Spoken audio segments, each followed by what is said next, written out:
क्या 4 एम्परर्स मिलकर world government को डिफीट कर सकते हैं? क्या ये पॉसिबल है? या फिर वर्ल्ड गवर्नमेंट के अगेंस्ट चारों यांग को भी मिल जाए, वो फिर भी वर्ल्ड गवर्नमेंट से ज्यादा पावरफुल नहीं होंगे? तो इसी क्वेश्चन के आंसर को फाइंड आउट करने के लिए मैंने डिवाइड कर दिया है वर्ल्ड गवर्नमेंट को 5 लेवल्स पे, और हर एक लेवल पर जाने पर न्यू फोर्सेस इंक्लूड होगी और इनकी पावर बहुत बढ़ेगी हर लेवल पर। तो स्टार्ट करते हैं स्ट्रॉ हैट पायरेट से, और अगर ये क्रू अकेले किसी लेवल को क्लियर नहीं कर पाया तो एक और यांग को क्रू ऐड हो जाएगा। लेवल 1 पे है वर्ल्ड गवर्नमेंट के पास 2 लाख मरीन फुट सोल्जर्स। अब 2 लाख किस लिए? क्योंकि जब मरीन फोर्ड में मरीन्स के पास 1 लाख सोल्जर्स थे सिर्फ व्हाइट बियर्ड पायरेट्स और उनके एलाइज के लिए, लेकिन इस बार वर्ल्ड गवर्नमेंट को दूसरे यांग को से प्रॉब्लम नहीं है क्योंकि सारे तो इनसे बैटल करने यहीं आ रहे हैं। तो मरीन्स इस बार अपनी पूरी फोर्स लेके आए हैं। तो क्या straw hats 2 lakh marine soldiers को डिफीट कर सकते हैं? तो उसका आंसर है यस, क्योंकि जब लूफी को हॉकी का एच भी नहीं आता था तो वो थाउजेंड्स ऑफ मरीन्स को अकेले ही हरा रहा था एनीज लॉबी में, और इस बार तो वो बस कॉन्करर्स हॉकी का यूज करके ऑलमोस्ट सारे मरीन्स को अकेले ही हरा देगा, और जो बचे कुचे होंगे वो बाकी सारे स्ट्रॉ हैट्स हैंडल कर लेंगे। तो पहला लेवल तो स्ट्रॉ हैट्स ने क्लियर कर लिया बहुत ही इजीली। अब दूसरे लेवल पे मरीन सोल्जर्स के साथ वाइस एडमिरल्स भी आएंगे, और जितना वन पीस फैंस को लगता है कि वाइस एडमिरल्स वीक हैं, वो इतने भी नहीं है, क्योंकि सारे वाइस एडमिरल्स को बेसिक लेवल की आर्मामेंट और ऑब्जर्वेशन हॉकी आती है। और एक व्यक्ति को तो हम बिल्कुल नहीं भूल सकते, और वो है मंकी डी, लूफी का पापा मंकी डी गार्प। अब फाइट स्टार्ट होते ही लूफी को अपने ग्रैंडपा पे ध्यान देना होगा, क्योंकि स्ट्रॉ हैट्स में वो अकेला ही है जो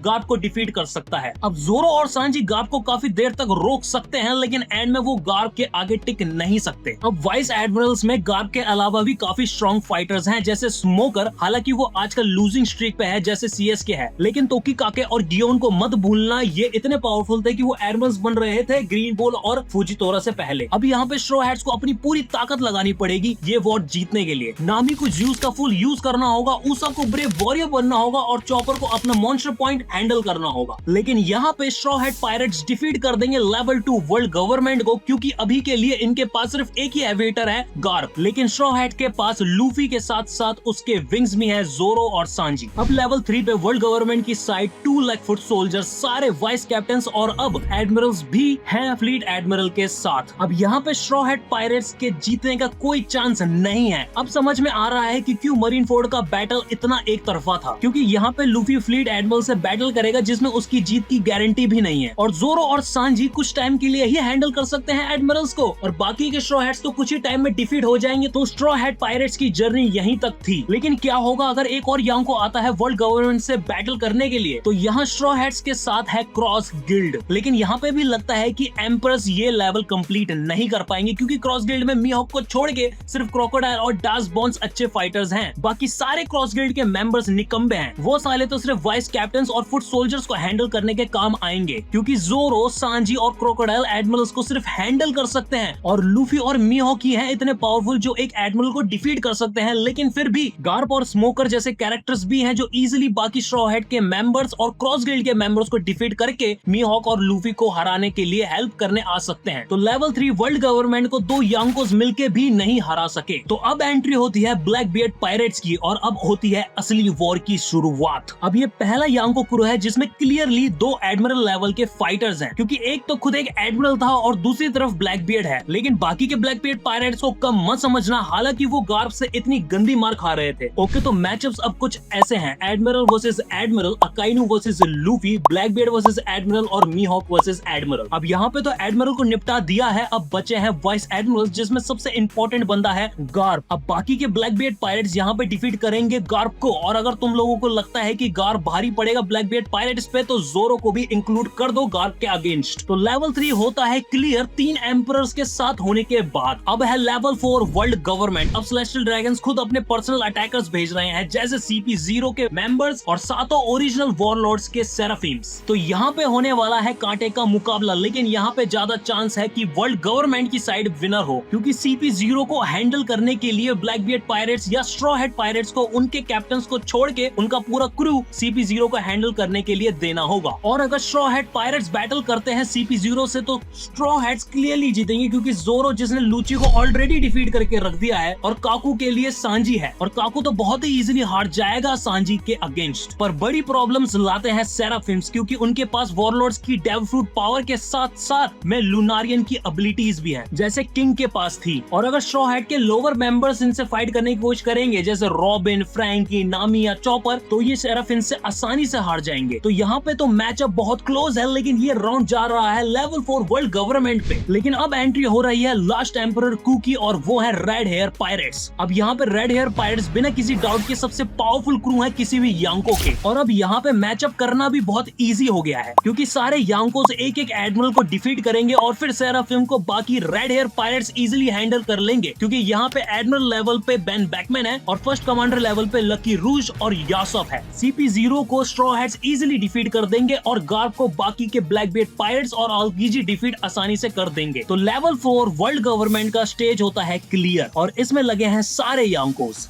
अब आ गया है फाइनल लेवल 5 स्टार डिफिकल्टी के साथ। अब यहाँ पे है वर्ल्ड गवर्नमेंट की फुल मिलिट्री पावर, जिसमें है 2 lakh foot soldiers, multiple vice Admirals, 3 Admirals fleet admiral के साथ, CP0 और सेराफिम्स, और फाइनली खुद सेलेस्टियल ड्रैगन्स, जिसमें गॉड नाइट्स, 5 एल्डर्स और खुद है फाइनल बॉस पूरी दुनिया का राजा ईमू सामा। अब प्रॉब्लम यहाँ पे ये है कि यहाँ पे वर्ल्ड गवर्नमेंट की साइड कुछ ज्यादा ही हैवी हिटर्स हैं। टोटल 4 एडमिरल्स हैं, जिनको हैंडल करने के लिए एटलीस्ट बेन बैकमैन, जोरो, सांजी और आल्कीजी जैसे कैरेक्टर्स को बिजी होना होगा, और यहाँ पे जोरो और सांजी बिना किसी डाउट के हारेंगे ही। अब ये नहीं कह रहा हूँ कि एडमिरल्स जैसे शैंक्स ने किड का हाल करा था वैसा ही जोरो और सांजी का करेंगे, लेकिन ओवरऑल में सांजी और जोरो का हारना पक्का है। और 4 यांकोस के लिए 5 एल्डर्स और गॉड नाइट्स ही काफी हैं, क्योंकि गॉड नाइट्स हम देख रहे हैं कि एल्फबाद में कितने पावरफुल हैं। तो यहाँ पे क्लियरली वर्ल्ड गवर्नमेंट विनर है। लेकिन अब कुछ लोग ये कह सकते हैं कि मैंने यांकोस को बहुत ही वीक रखा है इस वीडियो में, तो चलो यांकोस फैन का भी दिल रख लिया और उसके लिए एक सिनेरियो लेके चलते हैं, जिसमें लूफी, शैंक्स, ब्लैकबियर्ड और मीहॉक के अलावा सब बिजी हैं फाइट्स में, क्योंकि उन सबको गॉड नाइट से फाइट करना है, खास करके शैमरॉक से और किलिंगम से, जिसकी एबिलिटी अकेले ही एक यांको आर्मी जितनी पावरफुल है। फिर सातों वॉरलॉर्ड के सेराफिम्स भी हैं और एंड में CP0 भी है। इन सबको हैंडल करने के लिए कम से कम सारे यांकोस के क्रू मेंबर्स को इनसे फाइट करनी होगी। तो अब बचते हैं यांकोस। तो एक यांको को डिफीट करने के लिए एक एडमिरल और एक एल्डर बहुत है। तो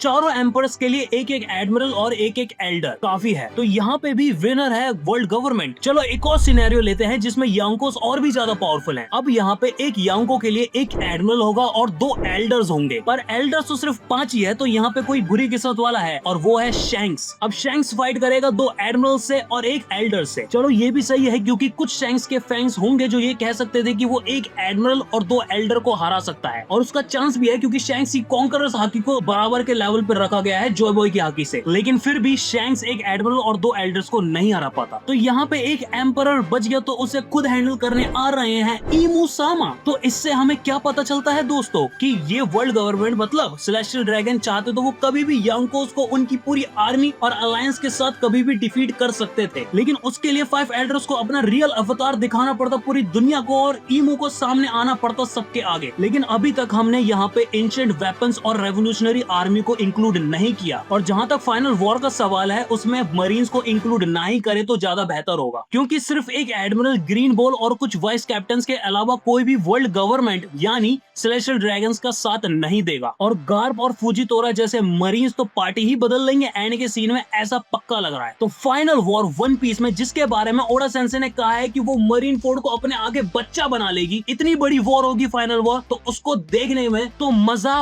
पक्का आने वाला है। तो इस वीडियो को देख के तुम्हें मजा आया हो तो वीडियो को लाइक करो और चैनल को सब्सक्राइब करो और नोटिफिकेशन बेल दबाना मत भूलना। तो मिलते हैं नेक्स्ट वीडियो में, तब तक अपना ध्यान रखना। लेकिन अगर तुम YouTube पे रुक रहे हो तो ये वीडियो देख लो, अमेजिंग है।